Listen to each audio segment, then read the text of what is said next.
আজকে আমরা দেখতে চলেছি এই বাজারের মধ্যে সবচেয়ে স্পেশাল চা উইথ ডলি রোহিত ভাই।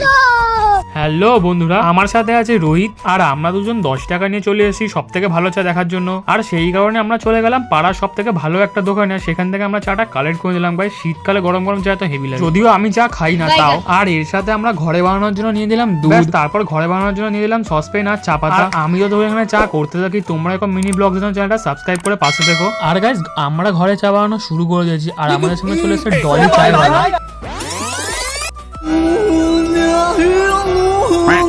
ঘরের চাটাকে আরো ভালো বানানোর জন্য দিয়ে দিলাম আদা, চিনি আর পরিমাণ মতন চা পাতা। আর আমি এখানে চা পাতাটা একটু বেশি দিলাম যেন দোকানের মতন কালারটা চলে গেছে। তারপর দিয়ে দিলাম আদা। আর ওইদিকে দেখো, উনি তো এখানে আবার নাচতে নাচতে চা বানাচ্ছে। যাই হোক, ওর ডান্সিং ডলি চাই, দেখি কেমন হয়, এবার মাকে খাইয়ে দেখানো যায়। মা খেয়ে মায়ের মুখের রিয়াকশন যা পেলাম, দেখে মনে হচ্ছে ভালোই আছে। তারপরে আমরাও ট্রাই করে ফেললাম, দুটো চাই সব থেকে ভালো লাগলো। তোমরা এখন মিনি ব্লগ চ্যানেলটা সাবস্ক্রাইব করে পাশে থেকো। বাই।